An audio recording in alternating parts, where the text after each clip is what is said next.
Hoje eu estou aqui para conversar com você sobre um assunto super importante. Ele é tão importante que eu venho aqui, antes de falar de intestino, para falar sobre sono. Eu ainda me arrisco a dizer que o mesmo peso do sono é o peso do intestino para que você tenha uma digestão eficiente. Quando eu falo digestão, eu estou falando de absorção e transformação dos nutrientes, inclusive dos suplementos que você está ingerindo ou vai vir a ingerir depois desse curso. Então, preste atenção nessa aula, não pule essa aula, porque se você está aqui, você quer manter a sua saúde ou melhorar algo que esteja desequilibrado. E se esse algo que está desequilibrado tem seu início lá no intestino, você pode ter certeza que o sono ele tem o mesmo peso no tratamento do que o seu intestino. Então, ele é tão importante quanto a alimentação. E eu posso até dizer a você que já tem comprovação científica de que quem não dorme bem, inflama, tem desbiose. Se tem desbiose, não vai dormir bem. Então, fica um ciclo aí acontecendo dentro do seu sistema se você não consertar o sono ao mesmo tempo, de forma dinâmica, que você vai estar ali alimentando e consertando o seu sistema digestivo. Então, vamos começar. Deixa eu compartilhar aqui a tela da nossa aula para a gente entender melhor como que acontece isso dentro do nosso sistema e o que a gente precisa fazer, né, para conseguir melhorar o padrão de sono, porque melhorando o nosso padrão de sono, a gente automaticamente melhora também o nosso padrão digestivo. Então, hoje vamos falar aqui sobre sono. Antes de mais nada, para introduzir, eu quero que você saiba, né, aprenda que a cronobiologia é uma vertente aí dentro da medicina que estuda os ritmos cronobiológicos, ou seja, os ritmos associados ao ciclo circadiano. Para quem não sabe, o ciclo circadiano é o ciclo de 24 horas de rotação da Terra que funciona em conjunto com a gente, né? A Terra, ela funciona em conjunto com nós, que somos animais diurnos, e também com os animais noturnos, tá? Assim como as estações do ano, chamados de ciclos circanuais, e também os ciclos mensais. Então, nós, seres humanos, temos um ciclo a seguir dentro do universo, que se chama ciclo circadiano. Não só nós, os animais também. Então, se eu estou dizendo que os animais têm um ciclo circadiano, quem vive dentro da gente, né? A nossa microbiota intestinal, os parasitas, os fungos, todos eles têm ciclos também eles obedecem essas leis dentro do universo. E a gente precisa também aprender a entender, a observar e a obedecer essas leis, tá? Por incrível que pareça, o astrônomo Jean-Jacques de Marion, ele lá em 1729, preste atenção, ele observou que a sua planta abria e fechava as folhas de acordo com a luminosidade. E aí essa planta, ela continuou se comportando como ela se acompanhasse a presença ou a ausência do sol por alguns dias. Ele observou isso. Porém, olha que loucura, a cronobiologia ela só foi reconhecida em 1960. Gente, 1960 é o ano que a minha mãe nasceu. O que eu estou falando aqui já está descrito pelo Ayurveda e por todas as medicinas ancestrais, a medicina tradicional chinesa, Santa Hildegard.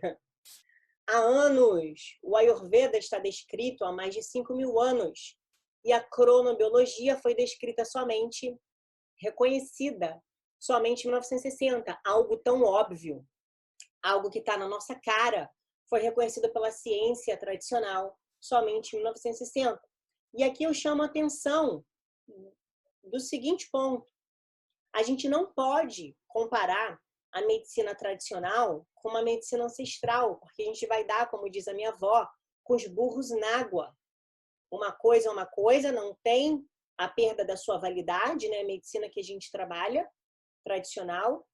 Outra coisa é outra coisa. A medicina ancestral, ela tem todo um processo observacional ali por trás dela, que foi o que esse astrônomo fez lá em 1729. Depois do Cristo, a Ayurveda ele vem há 5.000 anos antes do Cristo. Então, a gente não pode comparar um pensamento, uma mentalidade observacional daquela época com o que a gente tem hoje de medicina. O que a gente precisa fazer é adicionar os dois pensamentos, o que a gente aprende nos dois campos, e aplicar isso na nossa vida, dentro da nossa rotina, da melhor forma possível. Então, o nosso corpo, né, segundo a cronobiologia, não depende diretamente da luminosidade, pois os ciclos biológicos, eles não são efeitos do ambiente somente. Eles estão sincronizando o ambiente e essa sincronia ajuda a tirar proveito das fases da natureza. Então, aqui a gente já sabe que a natureza tem um impacto no nosso ciclo biológico. E os organismos, né, eles foram evoluindo num planeta que é cíclico, onde a gente mora é cíclico, tá? Se você não sabe. Então, o dia e as noites, eles são bem demarcados, assim como as estações do ano, e isso está sempre alternando. A gente precisa acompanhar essa alternância, nos observando, entendendo que temos o ciclo. E quem rege o nosso ciclo de dia e noite é o famoso cortisol. Aqui é só para você ilustrar, que eu quero que você entenda o que ele faz, tá? No momento que a gente desperta, no momento que a gente acorda, que deveríamos acordar ali entre 5h30 e 6 horas da manhã, ele dá um pico. A ideia desse cortisol é nos dar força para enfrentar o dia. Entenda, a gente vem de um planeta em evolução, tá? A teoria, ela diz que a gente adveio de homens, né? Homens antigos, ancestrais, e a gente foi evoluindo. Com isso, os nossos genes ancestrais, eles ainda estão dentro de nós. E ao acordar, para ir para a luta, para ir caçar, para ir cuidar da nossa fazenda, né? Fazenda não, gente, ainda tô aqui. Para cuidar da nossa tribo, tá? Lá atrás, a gente precisa do cortisol, que é o nosso hormônio de luta. Então, a gente acordou, foi caçar, foi pegar coisas na floresta, né? Foi caçar animais. A gente está aqui com o cortisol, tá, ligando a gente. E aí, ao longo do dia, a luz vai caindo, em concomitância a isso, o cortisol vai caindo para preparar o nosso organismo para dormir. E dormir não significa apagar, tá? A gente continua ligado dormindo. E esse cortisol ele vai caindo para que a gente consiga dormir aqui no final do dia, para que a gente se recolha, porque nós não somos animais noturnos, e se a gente fica acordado aqui na floresta com animais que são noturnos, nós viramos presas fáceis de uma onça, de uma aranha, de uma cobra, de animais que têm atividade noturna e estão aqui à noite para caçar, tá? Então, nós não somos animais que fomos criados pela criação para ficar acordado. À noite, ela foi feita para se dormir. Então, só para você entender, né? O cortisol pela manhã, ele prepara o organismo para as atividades. E aí também a gente tem ali a produção de endorfinas que atuam como analgésicos. Uma pessoa que, por exemplo, não dorme bem, lá no final da tarde, ela vai ter mais dor, principalmente articular e muscular. Uma pessoa que não dorme bem, ela já acorda o dia com dores, justamente por isso.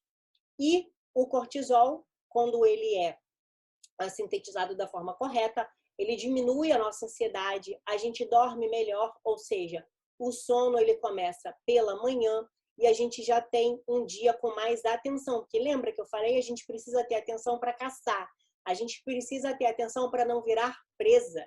Então, quando a gente dorme bem, a gente acorda com mais atenção ao nosso dia. Logo depois desse despertar, né, o nosso estômago ele vai começar a se preparar. As enzimas digestivas elas começam a se preparar para a chegada do alimento. Então, você que tem má digestão, saiba, você provavelmente não dorme bem e essa chegada do alimento aí vai alterar mais ainda esse seu ciclo. Por quê? Porque você não se preparou bem à noite para receber o alimento pela manhã. Então, geralmente, quem tem alteração, na primeira aula eu falei sobre isso, né? O estômago sem alimento vai ter uma sensação de ordor, e o estômago não preparado, principalmente à noite, vai ter um sintoma de má digestão. E quem não dorme bem, à tarde vai ter uma dor mais intensa, porque as células nervosas vão estar mais ativas, e à noite, inclusive, a gente tem um processo inflamatório mais acentuado e uma queda do sistema imunológico de forma fisiológica. O nosso corpo ele encara isso como natural, porque é aqui de madrugada que a gente precisa limpar o nosso organismo. Então, você precisa entender que, de certo ponto, dependendo do momento, a inflamação, a queda do sistema imunológico, ela é um processo normal do nosso corpo. O problema é quando a gente está sempre inflamado, é quando a gente está sempre com esse sistema imunológico baixo, porque o intestino ele não está dando conta do recado. Então, como eu falei, o momento de dormir, né, o nosso sono, a gente não apaga, a gente continua trabalhando. A nossa mente, ela continua trabalhando, porque ela precisa limpar todos os nossos estímulos do dia. O nosso fígado, o nosso intestino, ele precisa detoxificar tudo o que a gente comeu ao longo do dia, o que a gente produziu de hormônios e também o que a gente pensou. Então, a gente continua trabalhando de forma crônica, só que muda a dinâmica. Durante o dia, o nosso organismo trabalha num determinado momento e durante a noite, ele trabalha num determinado momento. Então, a noite, gente, ela foi feita para se recolher. Sabe aquela planta que o astrônomo ele notou que ela se fechava à noite? É justamente isso, né? O Ayurveda representa isso até como uma flor de lótus. Então, a gente se fecha à noite, a gente se recolhe, mas o trabalho ele continua, ele apenas muda de ponto. Então, é importante a gente se recolher para que à noite o nosso organismo trabalhe, inclusive a gente sonhe, é importante sonhar, porque esse sonho que vai fixar a nossa memória, por exemplo. É isso que vai fazer com que a gente acorde com mais atenção no outro dia. Então, a gente desliga os nossos sentidos físicos, né? O Ayurveda fala muito sobre os 5 sentidos, e a gente se recolhe, se desliga, para que outro ponto da nossa mente seja ativado e a gente consiga fazer essa limpeza, tá? Então, antes de dormir, é importante que a gente relaxe os nossos olhos, o que a gente está ouvindo, né? Que a gente leia um livro numa luz amarelada, né? Que a gente faça um escaldapés, por exemplo, para melhorar esse sono, porque a gente precisa transitar nesses sonos. A gente não pode ficar só no sono leve e a gente não pode ficar muito tempo também no sono profundo. Então, veja, a gente tem 4 estágios de sono. A gente tem o sono não REM e a gente tem o sono REM. E veja, no sono REM, a atividade cerebral ela é parecida com o acordado. E é justamente onde vai ocorrer a maior parte dos sonhos. E os nossos músculos nessa fase vão estar mais paralisados. E para a gente ter um sono efetivo, transitando nesses 2 sonhos, a gente precisa ter um hábito diário. O hábito que o Ayurveda tanto fala, a rotina diária, dinacharya, tá? Então, a gente precisa ter muita atenção nessas questões do sono. Entender para que serve o sono, né? O sono ele não foi feito para te desligar. O sono ele foi feito para te limpar e para estimular mais ainda o seu sistema imunológico.